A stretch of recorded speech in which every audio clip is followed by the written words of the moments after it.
আজকে প্রতিদিনের মতন সেই রান্না করা শুরু করে দিলাম। রান্না বান্না আমার প্রতিদিন ভালো লাগে না। কেন যে রান্নার সময় আসলেই আমার মন খারাপ লাগে। অন্য অন্য কাজ করতে পারি কিন্তু রান্নাটাই মন বসে না। তারপরও রান্না করতে হবে। এদিকে কতগুলো ওই যে আনছিল বিস্কুট, সেগুলো একটু আমার হাজবেন্ড রেখে দিল। আর আজকে ডাল রান্না করব।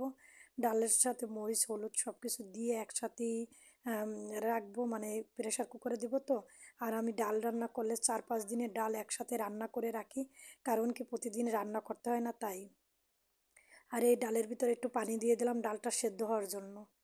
আর এই ডাল ঢেকে দিলাম এখন এই ঢাকনা দিয়ে। আর এই জায়গায় আমি আবার ফোড়ানি রেডি করব, কেউ বলে বাগার কেউ বলে ফোড়ানি।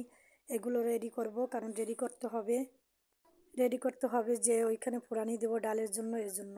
আর এই জায়গায় কিছু লবণ ছিল, লবণটা একটু নিয়ে একটু সুন্দর করে পরিষ্কার করে লবণের কৌটোটা রেখে দিছি। আমি এরকমই পরিষ্কার করতে পছন্দ করি। রান্না করব আর পরিষ্কার করব, এটাই আমার নিয়ম। অনেকে আছে সাধারণ মতন রান্না করে, আমার মতন তা না। কিন্তু মনে কিছু করেন না, আমি কয়ে বলে ফেললাম, কারণ আমি যখন রান্না করি আমার রান্নাঘরটা থাকবে একদম ফ্রেশ। আর আমার মতন কি কোন কোন আপুরা করেন তা আমি জানি না, একটু কমেন্টে জানাইন। আর এই তো ফোড়নগুলোর আমি ভাজি করতেছি, ভাজা একদম করব, ভাজা ভাজা করব, তারপরে দিয়ে দেবো। এখন আমি ফোড়ন হয়ে গেছে, এখন আমি ডালটুক দিয়ে দিচ্ছি। ডালটার কালার হয়েছে সেই কালার না, খুব সুন্দর একটা কালার আসছে ডালে। আমি এইভাবেই ডাল রান্না করি। এখন যেহেতু সেদ্ধ করব, সেদ্ধ করা হয়ে গেছে, এখন গোটাগুটি হয়ে গেছে। এখন ডালটার আমি চুলায় আবার ইন্ডাকশন চুলায় দিয়ে দিছি। গ্যাসের চুলায় ছিল, সেখান থেকে ইন্ডাকশন চুলায় দিছি। কেন গ্যাসের চুলায় আমি রান্না করব এর জন্য, অন্য কিছু। আর ডালটা এমনিতেই ফুটতে থাকুক, পানি দেওয়া হচ্ছে এর জন্য। আর এদিকে আসছি, রান্নাঘরে কিছু থালা বাসন আছে সেইগুলো ধোয়ার জন্য। আর সাথে সাথেই আমি রান্নাঘরটা একদম ক্লিন করে রেখে দেই, যেন পরিষ্কার পরিচ্ছন্ন থাকে। আর এই তো আমার ডাল হয়ে গেছে, এখন আমি উঠায়ে রেখেছি। এখন বলতেছে আমার জামাই, বলছে আবারও ডাল রান্না করা লাগবে। যাই হোক, রাত্রি আবার ডাল রান্না করা লাগবে। প্রতিদিনে বললাম না যে এক সপ্তাহ ডাল রান্না করে তুই, আজকে একটু কম হয়েছে তার জন্য। আর এই তো হচ্ছে যে এর আবার শুটকি চিংড়ি মাছ করব, ভর্তা করব। এই জন্য শুটকি চিংড়ির জন্য আমি কতগুলো পেঁয়াজ আর ওই যে রসুন আর হইলে মরিচ এগুলো কেটে নিচ্ছি। আর এই যে আমি এখানে আবার এই যে বিকালবেলা বান্ধবীর মেয়েটে নিয়ে আমি বাইরে আসছি ঘোরাঘুরি করতে, একটু ঘুরতে আসছি। আর এই যে খাওয়া দাওয়া করব এর জন্য। আর বাসায় এসে পরের দিন সকালবেলা আমার মেয়ে শাক করতেছিল, আমি ভাল লাগতেছিল না, ঘুমাইছিলাম, তার জন্য ও শাক করতেছিল। আর এদিকে আমি উঠেই কিছু 10টার দিকে উঠেই কিছু পেঁয়াজ কিনে নিলাম। পেঁয়াজের দাম প্রচুর পরিমাণে বেড়ে গেছে তো তাই। আর এদিকে কতগুলো ভাত হয়েছে কিনা সকালবেলা রাত্রিরে সব রেডি করে রেখে দিয়ে আমার হাজবেন্ড সকালবেলা রান্না করে চলে যায়, তার জন্য। আর মাছের যে সিরিজে অবস্থা দেখেন, এই মাছগুলো আজকে ভাজি করব। আর সকাল সকাল উঠেই আমি এই নাস্তাগুলো করতে নিছি। রুটি আর ডিম, প্রতিদিন রুটি আর ডিম আমার খেতেই হবে, নইলে ভাত পেটে হজম হয় না। অনেকে ভাত খায়, আগে খেতাম, এখন ভাত খেতে পারি না, এখন ডিম আর রুটি এইটাই পছন্দ করি।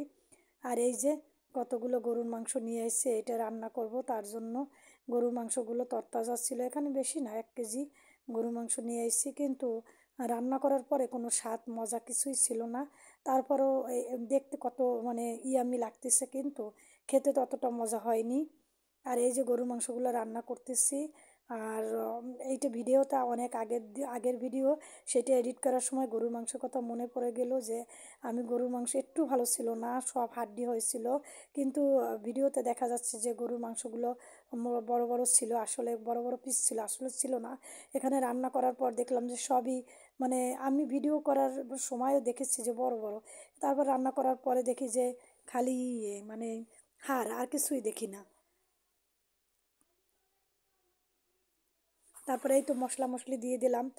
জিরা জিরা আস্ত জিরা, আমি প্রায় আস্ত জিরা দিয়ে দিয়ে টিয়ে সব কিছু মাখাঝাকা করে নিলাম, সুন্দর করে মাখাঝাকা করে এখন আমি এর ভিতরে দিয়ে দিয়ে দেবো। এখন ঢাকনা উঠিয়ে দেখলাম যে আমি লবণ দিচ্ছি কিনা। আমি না মাঝে মাঝে না তরকারিতে লবণ দিতে ভুলে যাই, পর মাঝে মাঝে কি পুরোটাই ভুলে যাই। তারপর হচ্ছে যে যেই মাখাইটাকে লবণটা দিয়ে দিচ্ছে, লবণটা আর হাত দিয়ে ধরলাম না, কারেন্টে শর্ট করে, এর জন্য চুলাটা ভালো ছিল না, এই জন্য একবারে চড়াই দিছি। আর এই তো সুইচ খুলে খুলে আমি কাজ করতেছি। আবার উঠাচ্ছি, সুইচ যদি আমি দিয়ে রাখি তাহলে আমার শর্ট করে হাত থিঙে।